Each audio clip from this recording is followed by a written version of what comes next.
ظہر کی نماز کے بعد غیبی مدد کی تسبیح جس نے پڑھی غیب سے 100 کروڑ ملے۔ جس نے یہ تسبیح پڑھی آج وہ کروڑ پتی ہے۔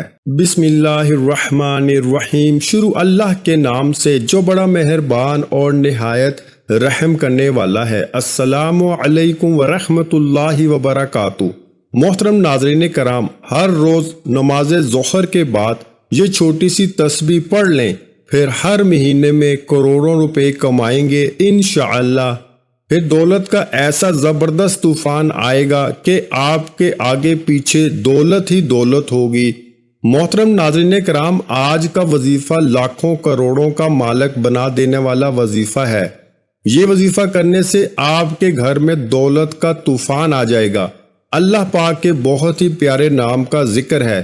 آپ لوگوں نے پڑھ کر اپنی کسی بھی مشکل کے لیے، کسی بھی حاجت کے لیے، کسی بھی پریشانی کے لیے اس نام کو پڑھ لینا ہے۔ اس نام کو پڑھنے سے انشاءاللہ اللہ پاک آپ کی ہر پریشانی کو دور فرما دے گا۔ اگر آپ سب لوگ آج کا یہ چھوٹا سا عمل کر لیں تو میری دعا ہے کہ اللہ تعالیٰ اس عمل سے آپ کی اور سب مسلمانوں کی پریشانیوں کو دور فرما دیں گے انشاءاللہ۔ کیونکہ ہمارا یہ عقیدہ ہے کہ نہ تو اللہ کا قرآن جھوٹا ہے اور نہ ہی نبی پاک صلی اللہ علیہ وآلہ وسلم کا فرمان جھوٹا ثابت ہو سکتا ہے۔ بدقسمتی سے ہم نے قرآن پاک کو کھولنا چھوڑ دیا ہے، ہم نے قرآن پاک کی تلاوت کرنا چھوڑ دی ہے۔ حالانکہ ہماری جتنی بھی پریشانیاں ہیں، مختلف بیماریوں سے لے کر بڑی سے بڑی مصیبتوں تک جتنی بھی ہیں، ان ساری کی ساری تکالیف کا حل قرآن پاک اور حدیث شریف کے اندر موجود ہے۔ قرآن و حدیث سے ہم سارے کے سارے مسائل کو حل کر سکتے ہیں، لیکن ہم نے قرآن پاک کو صرف گھر میں بنی کسی اونچی جگہ پہ رکھنا ہی مناسب سمجھ رکھا ہے اور ہر روز اسے اگنور کر دیتے ہیں اور قرآن پاک کو کھول کر اس کی تلاوت کرنا مناسب نہیں سمجھتے۔ لیکن قرآن پاک کی کشش اور خوبصورتی تو آج بھی اس طرح موجود ہے جتنی آج سے صدیوں پہلے تھی۔ قرآن پاک جس طرح پہلے اپنے سننے والے کو متاثر کرتا تھا اور ان پر اثر انداز ہوتا تھا، اپنے پڑھنے اور سننے والوں کی کیفیت کو بدل دیتا تھا، ان کے دلوں کے حالات کو بدل دیتا تھا۔ پہلے لوگوں کی آنکھوں سے قرآن پاک کی تلاوت سننے سے آنسو بہنے لگتے تھے۔ کیا آپ جانتے ہیں کہ یہ تو آج بھی اسی طرح اثر انداز ہو سکتا ہے، دلوں کی دنیا کو بدل کر ہماری ہر مشکل کو، ہماری ہر پریشانی کو، ہماری ہر حاجت کو، ہر مراد کو پورا کر سکتا ہے۔ قرآن پاک کو اس طرح سے پیش کیا جائے جس طرح اسے پیش کرنے کا حق ہے۔ اگر ہم یہ حق صحیح طریقے سے ادا کریں گے تو دنیا اور آخرت دونوں جہانوں میں کامیاب ہو جائیں گے۔ محترم ناظرین، یہ اللہ پاک کے صفاتی نام ہیں، ان کو آپ نے ظہر کی نماز کے بعد پڑھنا ہے۔ آپ کو اگر 10 کروڑ بھی چاہیے ہوں گے تو اللہ پاک سے مانگو اور پوری دل جمعی کے ساتھ محنت کرو گے اور حلال رزق کی جستجو کرو گے تو اللہ پاک آپ کو 10 کروڑ بھی عطا فرما دیں گے۔ کیونکہ محترم ناظرین کرام، اللہ تعالیٰ ہی مالک الملک ہے، وہی تمام جہانوں کا مالک ہے اور اسی کی قبضہ اور قدرت میں ہر چیز ہے۔ یہ اللہ پاک کے 2 ایسے صفاتی نام ہیں اور ان میں اتنی زیادہ طاقت ہے کہ بندہ جتنا بھی قرض دار ہے، اس کے اوپر چاہے کروڑوں کے حساب سے قرض ہے تو انشاءاللہ اللہ پاک کوئی نہ کوئی ایسا ذریعہ، ایسا وسیلہ پیدا فرمائے گا کہ آپ کا قرض جلد ہی اتر جائے گا اور آپ کو پتہ بھی نہیں چلے گا۔ لیکن ایک بات کی وضاحت کر دیں کہ ہم جو بھی وظیفہ یا پھر عمل آپ لوگوں کو بتاتے ہیں، آپ اسے دل کے ساتھ نہیں کرتے، بلکہ آپ اس عمل کو آزمانا چاہتے ہیں۔ ایک دفعہ آپ اس کو یقین کے ساتھ کر کے دیکھو، آپ خود حیران رہ جاؤ گے۔ لیکن آپ کیا کرتے ہو کہ وظیفے تو شروع کر دیتے ہو اور پھر دیکھتے ہو کہ ہم نے آپ کو وظیفے کے اندر بتایا تھا کہ آپ کا کام شام تک ہو جائے گا، اسی لیے آپ بھی یہ امید لگا کر چارپائی پر بیٹھ جاتے ہیں کہ ابھی ہمارا کام ہو جائے گا، ابھی ہو جائے گا، لیکن وہ کام کبھی نہیں ہوگا۔ کام کے لیے کچھ ہاتھ پاؤں بھی ہلانا پڑتے ہیں۔ میرے بھائیوں، یہ بات ٹھیک ہے کہ اللہ پاک ہر چیز پر قادر ہے اور وہ معجزہ بھی کر سکتا ہے، لیکن ان معجزات کے لیے بھی اللہ تعالیٰ کی طرف سے کچھ شرائط و ضوابط ہیں۔ اسی لیے آپ کسی بھی وظیفے کو آزمائش کے طور پر مت کیا کریں۔ جو بھی عمل یا وظیفہ آپ کو بتایا جاتا ہے اس کو آپ اتنا یقین سے کرو اور اتنے اعتماد کے ساتھ کرو کہ آپ کے چہرے پر خوشی آ جائے کہ ابھی میں یہ وظیفہ کر رہا ہوں، اللہ پاک کا ایک صفاتی نام مبارک پڑھ رہا ہوں، اب انشاءاللہ اس وظیفے کے طفیل آپ کے مسائل ختم ہو جائیں گے۔ جب آپ ذہن میں یہ تصور کر لیں گے، کیونکہ جو چیز آپ کا دماغ سوچ رہا ہوتا ہے وہی ہوتا ہے، جب آپ یہ چیزیں اچھی طرح سے ذہن میں بٹھا لیں گے تو انشاءاللہ تعالی آپ کا وہ کام ہو جائے گا، کیونکہ اسلام میں واضح طور پہ کہا گیا ہے کہ عملوں کا دار و مدار نیتوں پر ہے۔ اسی لیے جس طرح بھی آپ نے سوچا ہوگا ویسا ہی آپ کے ساتھ ہوگا۔ اللہ پاک انسان کے لیے بہتر فیصلہ کرتا ہے، لیکن انسان کبھی یہ نہیں سمجھ سکتا۔ کبھی کبھی انسان جانے یا انجانے میں اللہ پاک سے کچھ ایسی چیز مانگتا ہے جو کہ اس کے لیے نقصان دہ ہو سکتی ہے۔ اللہ پاک اپنے بندوں سے بہت زیادہ محبت کرتا ہے، تو اللہ پاک اسے وہ چیز نہیں دیتا بلکہ اس کا بہترین نعم البدل اس سے دے دیتا ہے۔ محترم ناظرین کرام، اب اس مبارک عمل کی جانب چلتے ہیں۔ آپ کے گھر میں جتنی بھی تنگ دستی ہے، جتنی بھی مشکلات ہیں، جتنی بھی پریشانیاں ہیں، لڑائی جھگڑے، گھریلو ناچاکی ہو، دکھ تکلیف ہو، غرض کوئی بھی مسئلہ ہو، آپ نے صرف روزانہ ظہر کی نماز ادا کرنے کے بعد اسی جگہ پر بیٹھ جانا ہے اور 33 مرتبہ اس عمل کو کر لینا ہے۔ اللہ پاک کے یہ صفاتی نام ہے، یہ نام دولت کے لیے بہت مشہور نام ہے۔ میرے بھائیوں، جتنی بھی دولت آپ کو چاہیے یا جتنی بھی آپ کو پیسوں کی ضرورت ہوگی، اللہ پاک آپ کو نوازتا ہی چلا جائے گا۔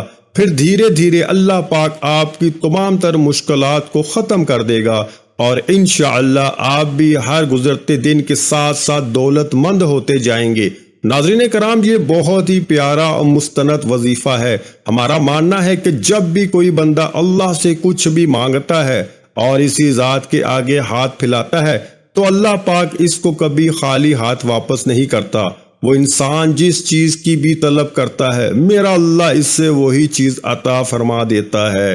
لیکن ہم دنیا کی باتوں میں، دنیا کے مختلف کاموں میں اور فضول سے رسم و رواج میں پڑ جاتے ہیں اور پھر اللہ کے ذکر کے لیے تھوڑا سا بھی وقت نہیں نکال سکتے۔ یہ وظیفہ ظہر کی نماز کے بعد آپ نے کر لینا ہے، لیکن کسی بھی وظیفے کی پہلی شرط یہی ہوتی ہے کہ وظیفہ کرنے والا پاک صاف اور 5 وقت کا نماز کا پابند ہو۔ رسول اکرم صلی اللہ علیہ وآلہ وسلم کے پاک فرمان کا مفہوم ہے کہ ان موقعوں پر دعا مانگو گے تو تمہاری دعا رد نہیں ہوگی۔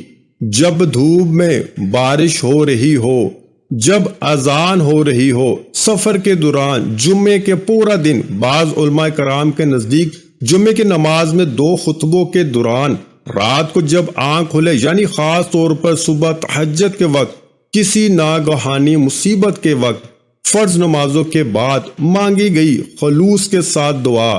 نبی کریم صلی اللہ علیہ وآلہ وسلم کے پاک ارشاد کا مفہوم ہے کہ تم اللہ تعالیٰ سے ایسی حالت میں دعا کیا کرو گویا کہ تمہیں قبولیت کا یقین ہو، اور یہ بھی جان رکھو کہ اللہ تعالیٰ غفلت سے بھرے ہوئے دلوں سے مانگی گئی کوئی بھی دعا قبول نہیں کرتا۔ اکثر لوگ دعا کرتے اور اس کے قبول نہ ہونے پر پریشان بھی ہوتے ہیں، حالانکہ کسی کی دعا رد نہیں ہوتی۔ حضرت ابو ہریرہ سے مروی ہے کہ نبی کریم صلی اللہ علیہ وآلہ وسلم نے فرمایا کہ انسان اپنے رب کے سب سے زیادہ قریب سجدے کی حالت میں ہوتا ہے، اس لیے سجدے میں دعا کثرت سے کیا کرو۔ اسلام کے 5 ارکان میں سے کلمہ طیبہ کے بعد دوسرا رکن نماز ہے۔ نماز کی اہمیت کا اندازہ اس بات سے لگایا جا سکتا ہے کہ رب تعالیٰ نے اپنے کلام پاک قرآن مجید میں 700 سے زائد مرتبہ نماز کا ذکر فرمایا ہے۔ جہاں نماز پڑھنے والوں کے لیے بہت سے انعامات کی بشارت ہے، وہیں اس کو چھوڑنے، سستی برتنے یا پھر اس کو روگردانی کرنے والے کے لیے سزائیں بھی ہیں۔ پہلے بسم اللہ الرحمن الرحیم پڑھ کر 21 اول و آخر درود ابراہیم آپ نے پڑھنا ہے، پھر 33 مرتبہ یا غنی یا مغنی یا غنی یا مغنی یا غنی یا مغنی پڑھنے ہیں، اور اس کے بعد 300 مرتبہ استغفر اللہ استغفر اللہ استغفر اللہ پڑھیں۔ اس کے آخر میں 7 مرتبہ درود ابراہیم پڑھ کر اللہ تعالیٰ کی بارگاہ میں اپنی حاجات پیش کریں۔ اللہ تعالیٰ آپ کی دلی خواہشات، آپ کے تمام دکھ تکالیف اور تمام پریشانی سے بخوبی آگاہ ہے، لیکن اس کے باوجود بھی اللہ تعالیٰ کو انسان کا اپنے سامنے مانگنا بہت پسند ہے۔ اس لیے آپ خوب دل لگا کر اور دل جمی سے، مکمل یقین سے، مکمل اعتماد سے اللہ تعالیٰ سے مانگیں، اور ہمیشہ اسی طریقے سے دعا مانگا کریں۔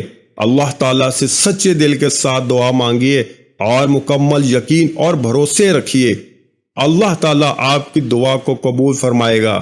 پھر آپ خود حیران رہ جائیں گے۔ ہمارے نبی تاجدار مدینہ سرور کونین صلی اللہ علیہ وآلہ وسلم روزانہ اللہ تعالیٰ سے دعا مانگا کرتے تھے، اور آپ سب بھی میرے ساتھ دعا مانگے۔ اے اللہ، اے میرے پروردگار، تیرے سوا اس قابل کوئی بھی نہیں ہے کہ جس کو مدد کے لیے پکاروں، تیرے سوا کوئی نہیں جو ہر وقت ہر جگہ حاضر و ناظر ہو، تو ہی حقیقی بادشاہ ہے، اور تیرے سوا کوئی ایسا نہیں ہے جو کہ موت سے پاک ہو، تیرے سوا کوئی بھی ایسا نہیں ہے جو کہ زوال سے پاک ہو، تجھے نہ نیند آتی ہے اور نہ ہی اونگ آتی ہے، تیرے سوا کوئی نہیں ہے جو کہ ہر عیب سے پاک ہو۔ اپنے پیارے حبیب حضرت محمد مصطفیٰ تاجدار نبوت صلی اللہ علیہ وآلہ وسلم کے صدقے میں ہماری تمام پریشانیوں کو دور فرما، ہمارے تمام دکھ تکالیف ہم سے دور فرما، اور ہماری دلی حاجات قبول و منظور فرما، اور ہم سب کو پکا اور سچا مسلمان بنائے، اور ہم سب کو عذاب قبر اور عذاب حشر کی سختیوں سے محفوظ فرمائے، آمین ثم آمین۔ محترم ناظرین، اگر ویڈیو اچھی لگی ہے تو ویڈیو کو لائک کر دیں، اور اگر ابھی تک آپ نے ہمارے چینل کو سبسکرائب نہیں کیا تو ہمارے چینل کو لازمی سبسکرائب کر دیں، تاکہ ایسے وظائف آپ کو روز سننے کو ملتی رہیں۔ جزاک اللہ۔